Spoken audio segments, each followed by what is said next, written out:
Oh, why, hello. Welcome back to English with a Christmassy twist, where today we are going to be looking at an Amazon advert called The Show Must Go On. Now, as I mentioned yesterday, this one particularly hit me in the feels, and I hope you guys enjoy it too. You are going to need something to write on, the figurative language with similes and metaphor sheet that I've put on the website, access to the video, or as always, if it's easier for you to watch it straight onto YouTube, I've put what you can search for at the bottom of the screen. Okay, so let's watch The Show Must Go On. There's a couple of questions on here, and I want you today to think about linking it to your own experiences. Okay, so without further ado, let's crack on.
All right, hopefully you enjoyed that one.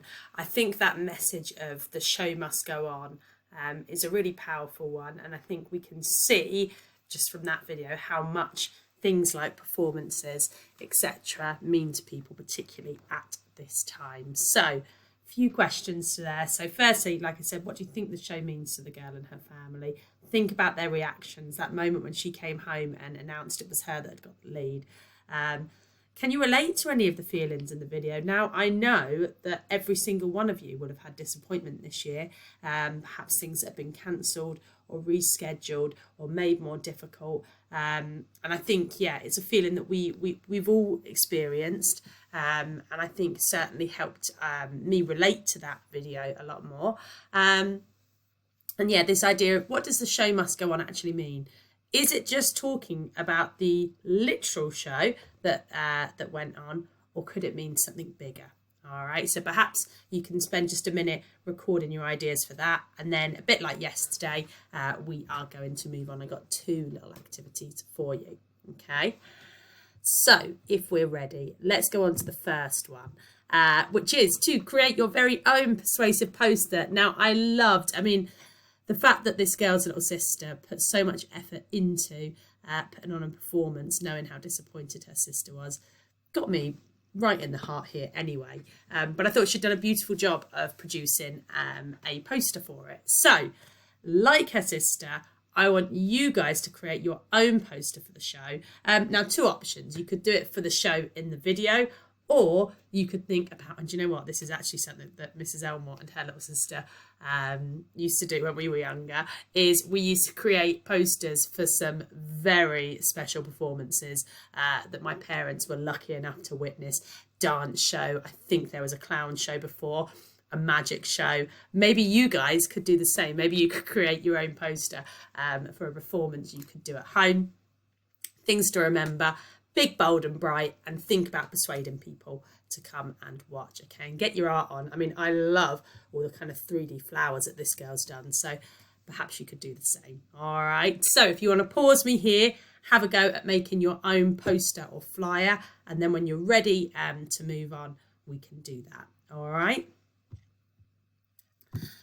So final activity is just a recap. It's something we did when we were looking at a red rose in term 1. We were going to be exploring it with our poetry this term, but no fear, we're going to save that for term 3, which I know you guys are going to smash. So I would like you today to have a go at writing a description of the dancers. So that could be the main dancer, or it could also be at the beginning. We saw quite a few clips of all of the dancers together. And I want you to have a go at using similes, metaphors, any other examples of figurative language. Now, figurative language is when we use certain tools to describe something or someone to create a really vivid picture in the reader's mind. So you've got lots of different examples down here. The ones that we focused on in term 1 were metaphor and simile. We're also going to be moving on to personification in term 3, but there's some others that you might have revisited in other year groups, or ones that you might be familiar with. Anyway, so aim in the game, describing the dancers, using those skills. If we have a look here, I've done an example of a metaphor. So I've got: the dancers are elegant swans gracefully swooping across the stage. How do we know it's a metaphor? Metaphor is when we say something is something else. Yeah, we're not just comparing, we're saying that it actually is, to create that picture in your mind. So yeah, I've described them as a swan because of this idea of graceful movements that swans have. Okay, so that's a metaphor.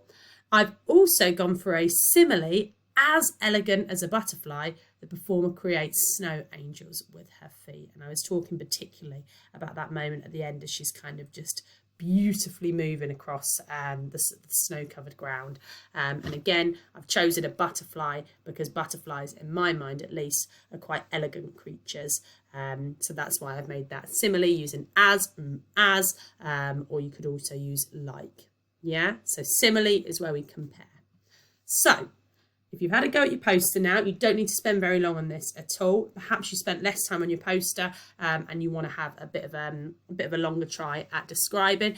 Got 2 options here. You can either come up with kind of separate descriptive sentences, maybe 2 metaphors, 2 similes, try out any of the other figurative devices. Or if you want to go a bit more ambitious, you might want to write a paragraph or multiple paragraphs describing the dancers using a range of those different skills. All right, we'd love to see them. You are nearly there, guys. I can't believe it. You're rocking it, okay? In the meantime, any questions, you know where we're at, okay? Take it easy, guys. Bye-bye.